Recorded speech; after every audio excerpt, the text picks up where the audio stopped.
Привет-привет! Меня зовут Людмила, и с вами Людмила Шпакова в потоке.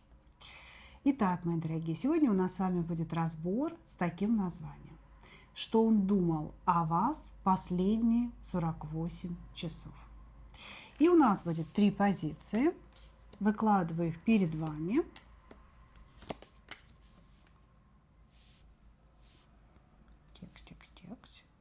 Текс. Выложено.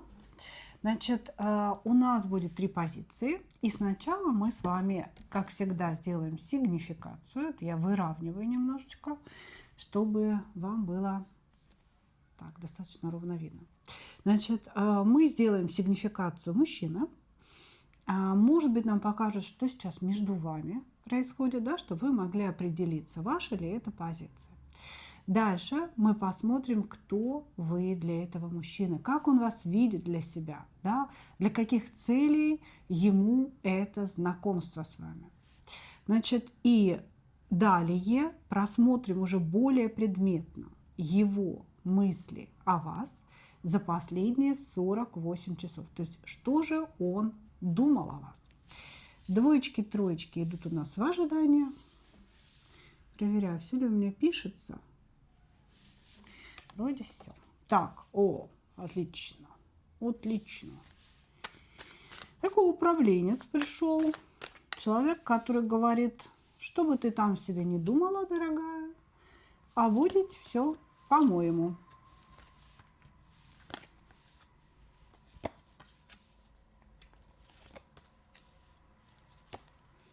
Угу.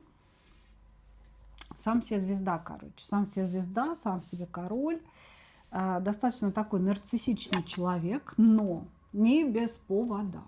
Да? Здесь мужчина, который верит вот в эту свою грандиозность, верит в свое предназначение, что ли. Значит, у него очень много, что в жизни получилось. Может быть, это творческий человек или какой-то знаменитый человек, не обязательно творческий, да, может, он политик. Вот. Здесь человек, который достиг каких-то высот. И поэтому он считает себя немножечко выше остальных. Может быть, профессионально, но помогу здесь, скорее всего, вообще в целом в жизни. Да? То есть я стою над вами, товарищи, и, ну, собственно, сейчас я вам буду приказывать, что вам нужно делать для меня.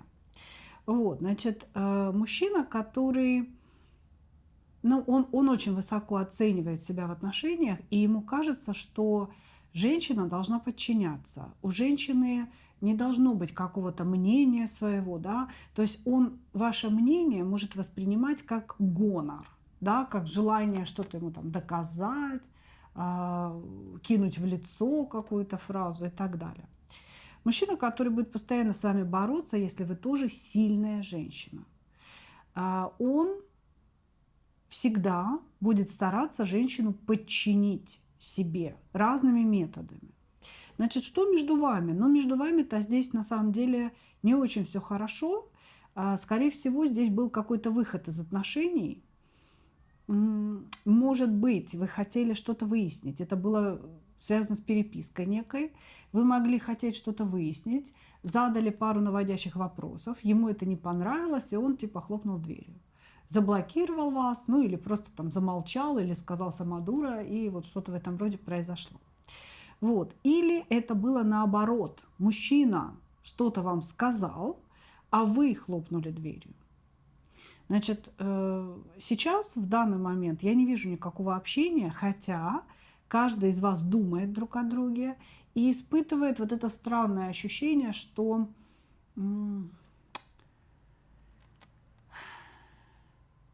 есть какая-то высшая задача в вашей встрече, понимаете? То есть кармичность, так называемая, да, что вы не просто с ним встретились, какой бы он ни был, какая бы вы ни были, да, а что вот эта встреча, она имеет какое-то высшее значение. И вам нужно это высшее значение сначала отработать, и только потом вы сможете по-настоящему расстаться. То есть сейчас нет общения, но каждый из вас ощущает, что это общение продолжится. Да, что не может быть такого, что точка сейчас, конец сейчас, да, и вот как бы все. Потому что вот мы друг другу кто-то, кто-то больший, чем просто два человека, которые там полюбили друг друга. Вот, значит, здесь все говорит о том, что мужчина будет стремиться подавлять, мужчина будет стремиться к такой главенствующей позиции. Здесь вообще все не про партнерство, здесь про то, что он главный и у него правда. Все остальные бегут, падают и преклоняются. Вот. Он, кстати, идет по головам всегда и в работе, и в жизни, и он не выбирает никогда никаких методов, что ли, да, то есть для него все методы хороши. Подлость так подлость, кого-то подставить так подставить, почему бы и нет. То есть вот так вот он мыслит. Хорошо, кто вы для него?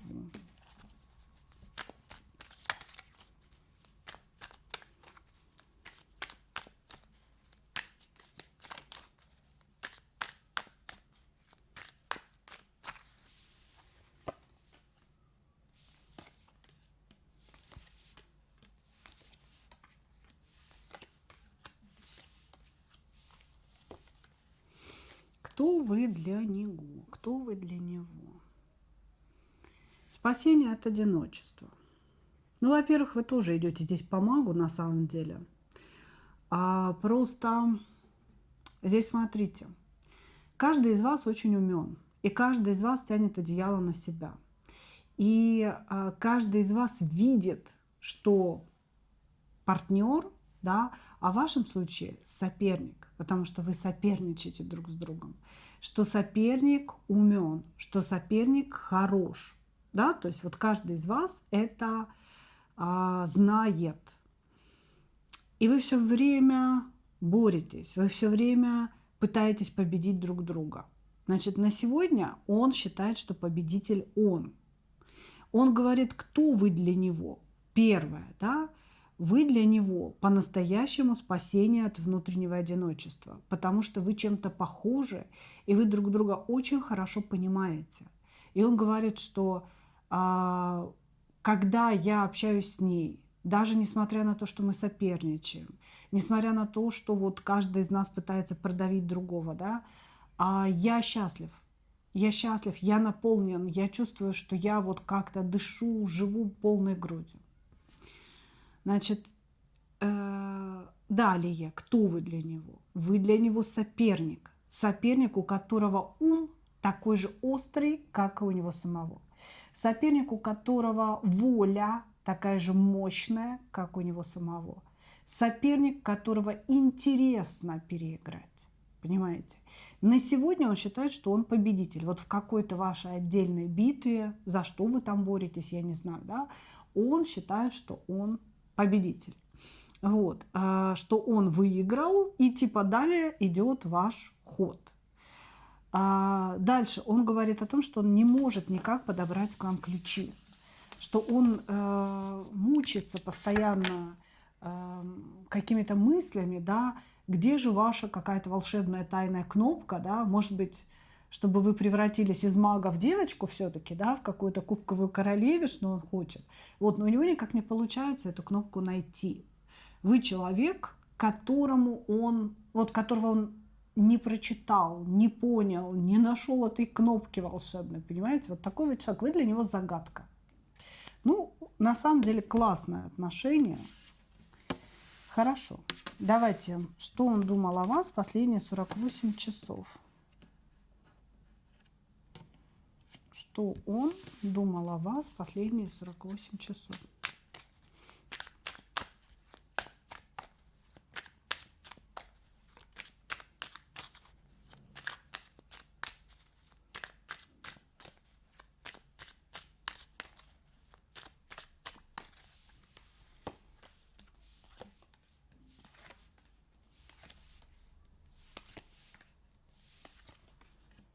Угу. Он опять думал о том, что вы его карма, что он без вас не может, и что как бы сейчас вы не сопротивлялись друг другу, да, сейчас, видите, опять карта блока идет, здесь кто-то кого-то заблокировал смертельно. Может быть, вы оба друг друга, он вас, потом вы его, значит, во всех там возможных мессенджерах, какие есть. Это проявление эмоций на самом деле. То есть блокировки и вот такие психи, стирание чатов, это все проявление эмоций. Вы оба очень эмоциональные люди. Значит, он думал о чем? Первое, о том, что нас любит.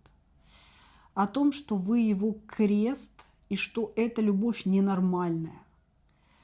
Что как я устал от этой больной любви, ненормальной любви, как я устал от того, что я постоянно с ней борюсь, и от нее устал, и от себя устал, и от борьбы устал, и без борьбы не могу. Вот как звучат его мысли, понимаете? Человек очень страстно, да, желает вас. Вы для него какой-то приз, понимаете? Вот приз, за который он боролся всю жизнь. И вот он, этот приз, это вы нарисовались, да? Вот. И этот приз он никак не может получить. Как будто бы в последний момент кто-то у него, значит, волшебный кубок из-под носа уводит. И думает он, вообще он все время об этом думает, но последние 48 часов именно о том, что, вы знаете, с позиции «неужели это любовь? Ни хрена себе меня накрыло. Вот это да, это что? Вот она такая и есть любовь, что ли? Понимаете, да? Ну и дальше все по списку. Как я устала от этих переживаний, от этой борьбы. Но я не могу с ней не бороться, потому что ее надо побороть. А то что она? Вот, понимаете, то есть здесь как-то так интересно это все. Вот здесь, безусловно, есть чувства у человека, постоянные мысли о вас, желание как-то вас обезоружить. Вот, понимаете, он, возможно, вас обижал. Обижал даже какими-то словами некрасивыми.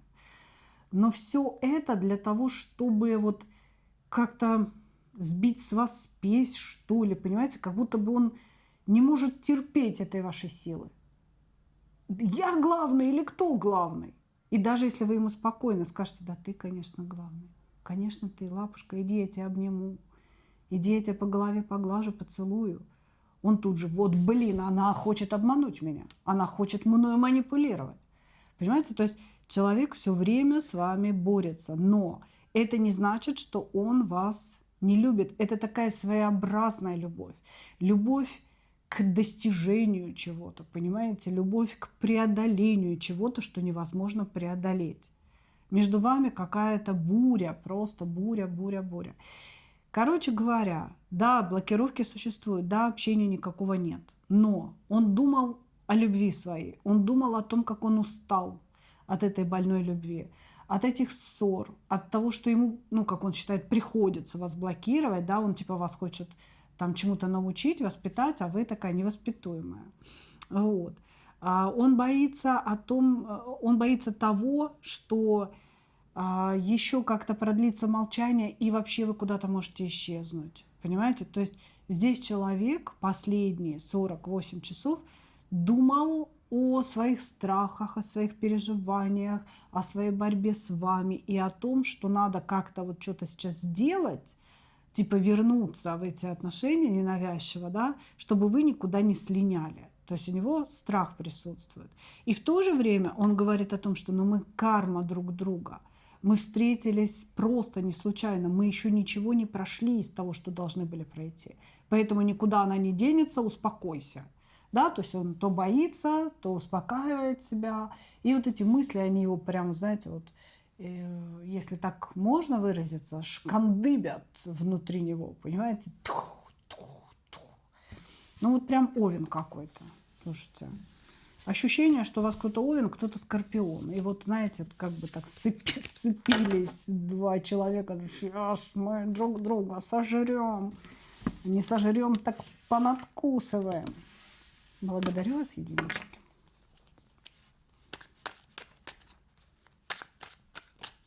А может, два овна.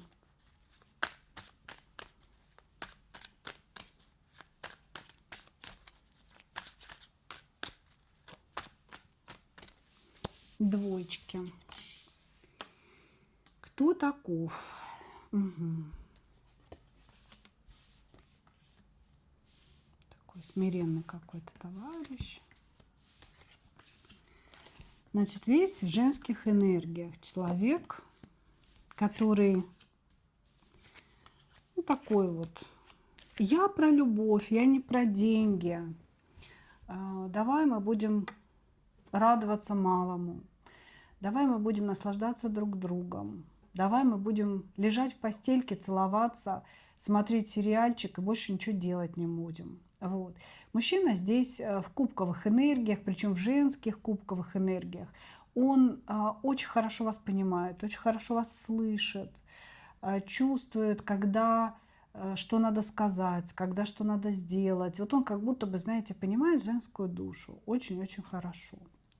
Вот, значит, здесь мужчина, фокус внимания которого направлен вглубь него самого. Он фантазер, и внутри себя он фантазирует какие-то неимоверные пространства нереальные, понимаете, в которых вот он живет. И он может жить в съемной квартире с ободранными обоями, где у него там из каких-то пищевых запасов стоит там, я не знаю, 1 чайная ложка растворимого кофе. Вот. То есть человек может жить в каких-то очень таких, знаете, неблагоустроенных условиях, но при этом внутри его самого есть некая фантазия, что он живет во дворце, что вот он, что у него все прекрасно, что у него какие-то, я не знаю, там лестница в небо присутствует, понимаете, из розовых облаков. Вот здесь мужчина мечтатель, и у него в голове много разных фантазий, которыми, конечно, он кормит своих женщин и вас в том числе. Когда-нибудь у нас будет что-нибудь. Когда-нибудь мы с тобой поедем отдыхать туда-то. Когда-нибудь у нас будет роскошный дом. Но при этом он ничего не делает. И живет вот прям в каких-то очень таких, ну, сложных условиях существования. Я думаю, что, возможно, вы его жалеете. Вот, но вы не понимаете одного. Это его выбор. Это его выбор ничего не делать. Это очень удобная, выгодная, инфантильная позиция, где если тебе что-то не нравится, придумай сама, реши сама, а я воспользуюсь, хорошо. Такой, знаете, как бы хиппи. Мне ничего не надо, да, но я с удовольствием возьму, если ты дашь. Вот. Значит, этот человек, башня и перевернутый дьявол. Вот смотрите, под его очень, скорее всего, милой внешностью, пониманием женской души и психологии скрывается разрушение. Находясь в отношениях с ним, вы будете разрушаться, потому что вы все время будете ждать, когда он выйдет на работу, когда он что-то сделает, когда он что-то отремонтирует, когда он что-то построит. А это все будет всегда отодвигаться, потому что в его голове все нормально. В его голове есть фантазия о великом, вернее, как о прекрасном мире, да, прекрасное место, где он и находится, собственно, в своей голове. Вот, значит, вы будете все время ждать, что он принесет какую-то копеечку, что он вот, что он что-то сделает. И вот это ожидание, оно будет вас разрушать. Если же вы не будете довольствоваться ожиданием, а будете работать и делать что-то сами, через время вас разрушит осознание того, что вы содержите мужчину. Понимаете, да? Что вы стали какой-то ломовой лошадью, которая все взвалила на себя. А он фантазирует, а он улыбается, а он там лучок посадил. Да, что ты сегодня делал, дорогой? Я лучок посадил. Так смотрела, облака такие красивые были, погода хорошая. Как-то так, девочки. Хорошо. Кто вы для этого мужчины? Кто вы для него?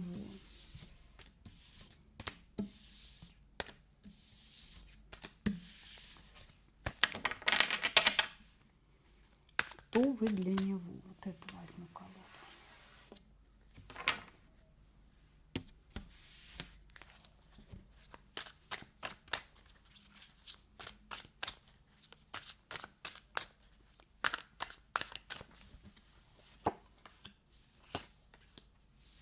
Он кубковая королева, вы кубковый король. Класс.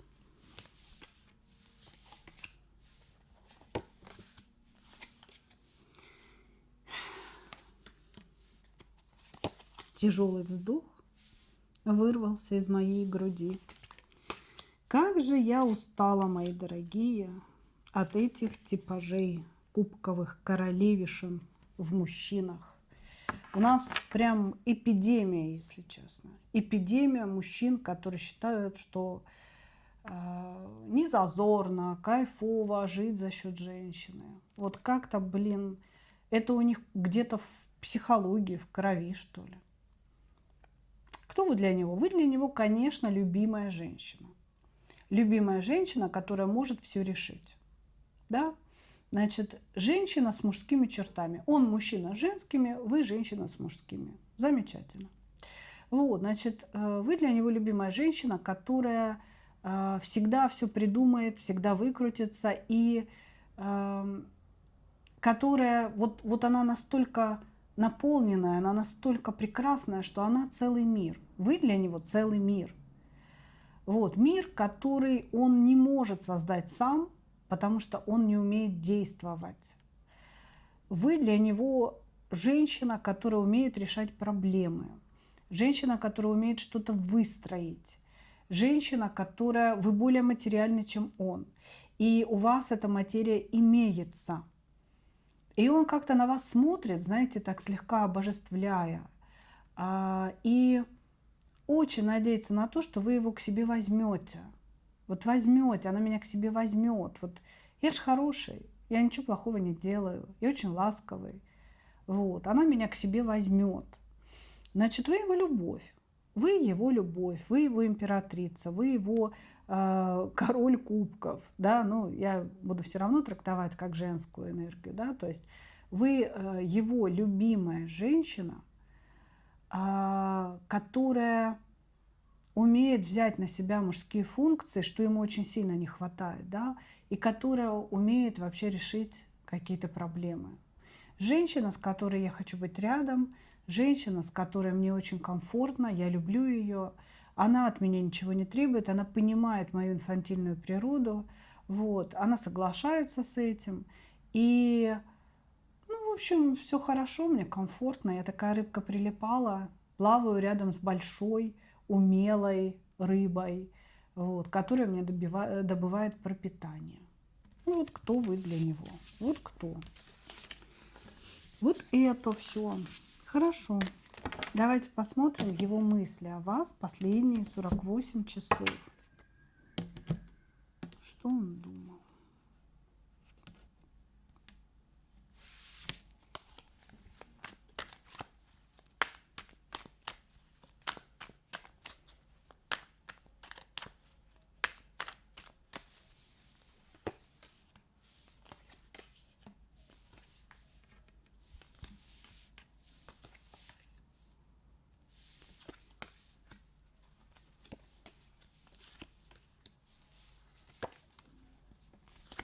Думал о том, что нужно вам написать, потому что произошел какой-то ужасный инцидент.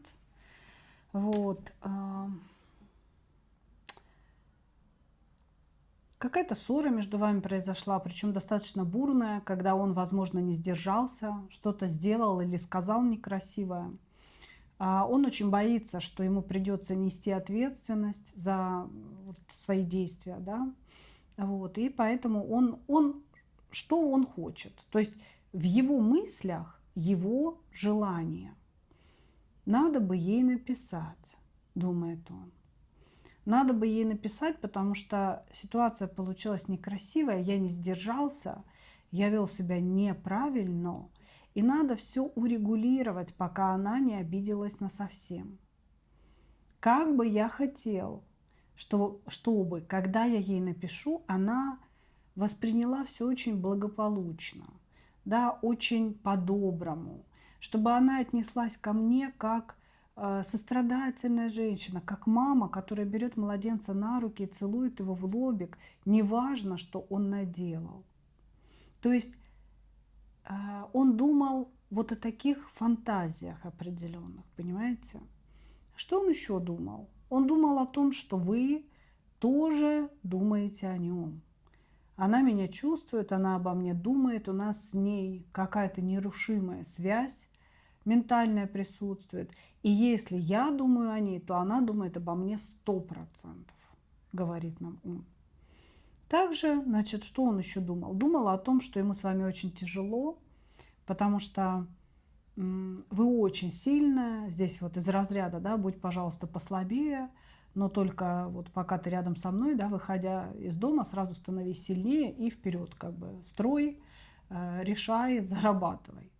Вот, значит, еще о чем он думал? Он думал о том, что он все время пытается показать вам меньше, чем есть на самом деле. Он чувствует к вам очень сильное притяжение и зависимость от вас. Это любовь, кубковая любовь, любовь его сердца. И от этой любви ему очень тяжело. Тяжело, потому что как-то вот он внутри признает, что он слабее, чем вы. И это его очень сильно раздражает, наверное, так можно сказать. Да? То есть он по-настоящему слабее, чем вы. Но никому не хочется этого признавать.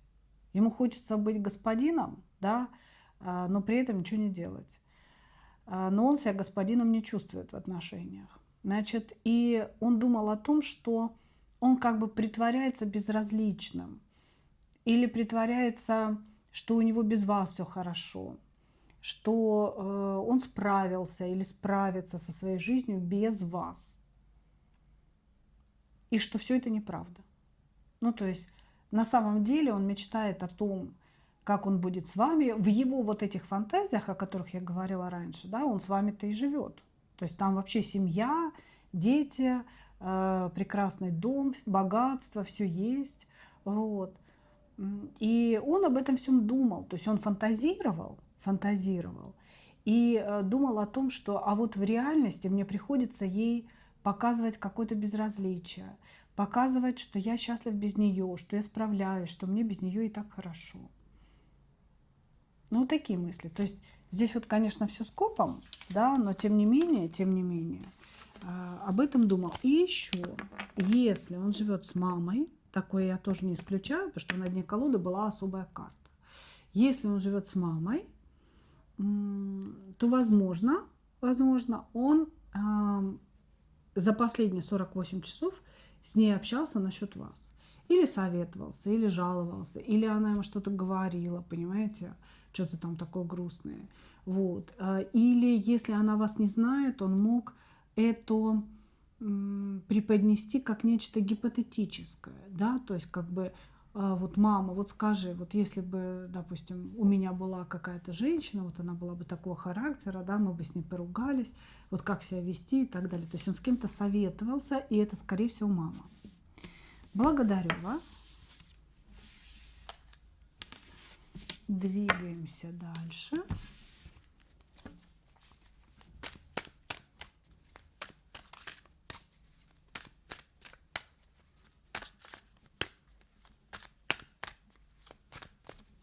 Троечки. Кто пришел? Ну, это отношения по переписке.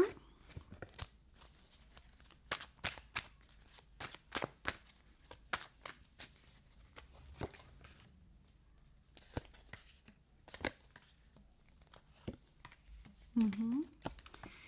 Значит, это давний человек в вашей жизни. Знаете вы друг друга давно.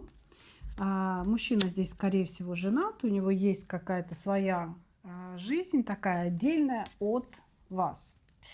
У вас есть дети. Да, нам не показывают, есть ли у вас муж, но дети у вас есть. У вас есть дети, а у него есть такая полноценная семья. И находится он очень далеко от вас. Это человек из прошлого.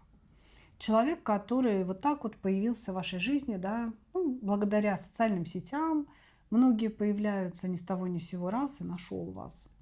Вот. Человек из какого-то прошлого, может быть, даже детства или юности, где вам друг с другом было хорошо.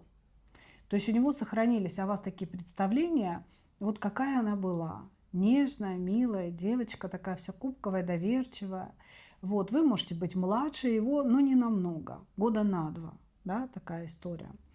Вот, значит, сам по себе человек сейчас находится, несмотря на то, что он женат, несмотря на то, что его брак выглядит очень счастливым, да, он находится в состоянии такой апатии жизни, к жизни.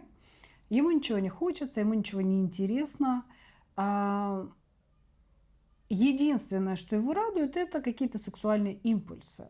Если у него есть импульс к какой-то женщине, да, то на какое-то время появляется смысл жизни. На какое-то время становится интересно жить. Если импульс этот затухает, да, уходит страсть к женщине, он чувствует себя каким-то пустым. Значит, с вами отношения по переписке, и он считает, что у вас тоже все хорошо, что вы живете в 9 пентаклей, он живет в 10 кубков. То есть он считает, что у каждого из вас есть отдельная прекрасная жизнь, и вот просто что-то не хватает вам, поэтому вы общаетесь. Ему не хватает конкретно смысла жизненного. Он чувствует себя пустым. И, возможно, вы его наполняете. Вы даете вот этот импульс жизненный. И сексуальный в том числе импульс вы даете. Хотя находитесь на расстоянии, как нам говорят. И между вами очень-очень давно ничего нет. Очень давно ничего нет. Хорошо.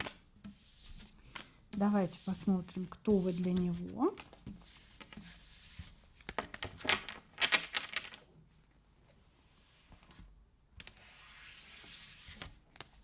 Кто вы для него?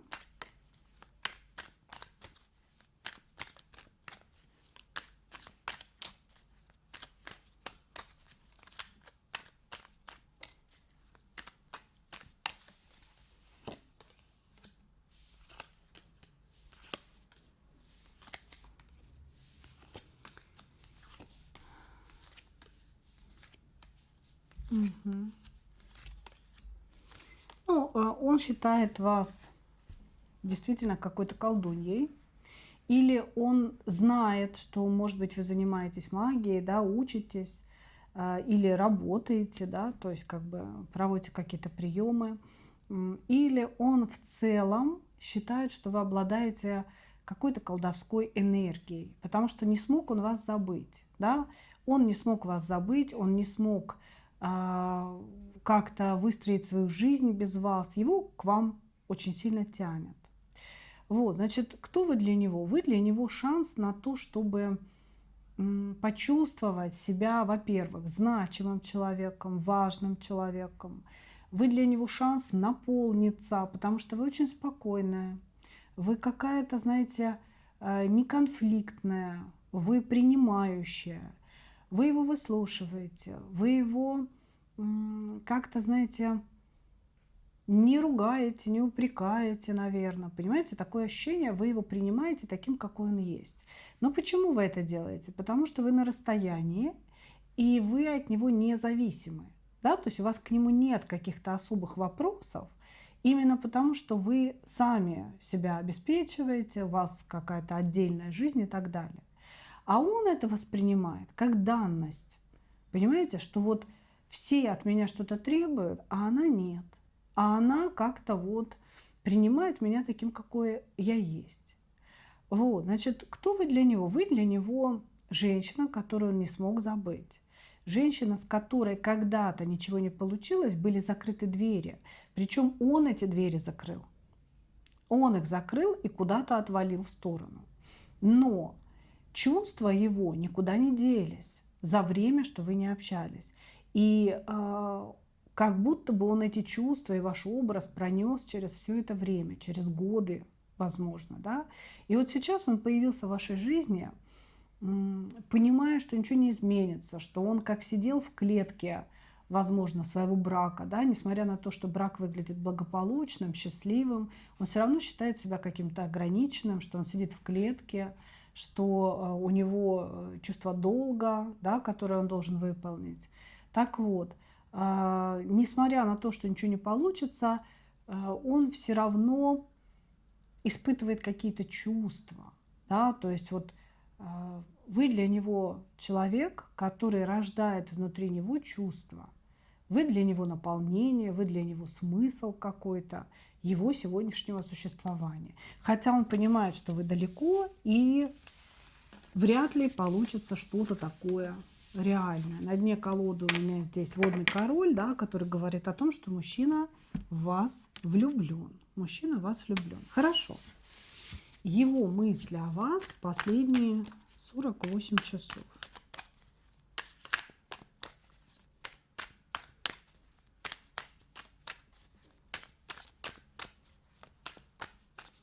Его мысли о вас последние 48 часов.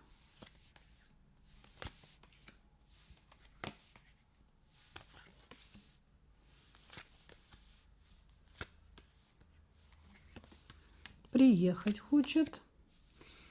Значит, возможно, у вас или не удалась, или как-то не удается долгое время встреча. Человек думал о некой встрече, которая постоянно то ли переносится, то ли срывается, то ли что вообще. Может быть, вы не хотите эту встречу, может быть, вы все время отказываетесь от нее. Вот. И он думал о некой встрече, которую нужно во что бы то ни стало организовать. О том, что у него не получается ее организовать, что она все время срывается, что у него не хватает денег, может быть, на какую-то дальнюю дорогу к вам. Возможно, вы живете очень далеко, в какой-то другой стране, может, вы живете. Вот. Значит, и он думал о том, как решить все эти вопросы. А главное, как, под каким предлогом отпроситься у жены, под каким предлогом вынырнуть из вот этой клетки, так, чтобы его не зашибло тяжелой металлической дверью этой клетки. Вот. Ну, то есть он как бы продумывал в голове некий план встречи с вами. Также он думал о том, что вы, опять здесь у нас идет, значит, и жрица, и звезда, то есть вы женщина с особыми способностями. Вы невероятная, особенная, и красивая, и умная, и магически великолепная женщина, которую он любит. Вот. Он очень хочет с вами встретиться. И 48 часов последние он обдумывал момент встречи, момент того, как он вас любит, момент того, как ему хочется к вам приехать, хочется потрогать вас вживую, да, там, за руку, поцеловать, вот что-то такое. Вот. И о том, насколько вы далеки и прекрасны, и насколько вы вот вся магическая. Понимаете? Здесь человек считает, что вы магиня, считает, что вы колдунья. И колдунья здесь в таком, знаете, превосходном варианте. То есть она колдунья, она обладает великолепной колдовской энергией. Как я хочу в нее нырнуть, как я хочу ее обнять, держать ее в своих объятиях, чтобы вот эта золотистая энергия касалась меня, наполняла меня, чтобы я чувствовала себя счастливым. Вот, то есть здесь вот такая ситуация. Человек любит вас, человек в вас очень сильно нуждается, у него какое-то такое, знаете, очень теплое, идеализированное чувство к вам, а думал он о встрече, о том, что ее нужно организовывать во что бы то ни стало, потому что все, край у него без этой встречи, очень хочется к вам, понимаете, очень хочется к вам прижаться, обняться, почувствовать, понюхать и так далее. Вот, мои дорогие, такие вот мысли у нас у мужчины последние 48 часов. И, собственно, вот такой у нас получился разбор. Я благодарю вас за ваше внимание. И, как обычно, хочу пожелать вам только одного. Встретить свою настоящую любовь и не потерять в ней себя. Ну, а мы увидимся с вами в следующих видео. Пока-пока!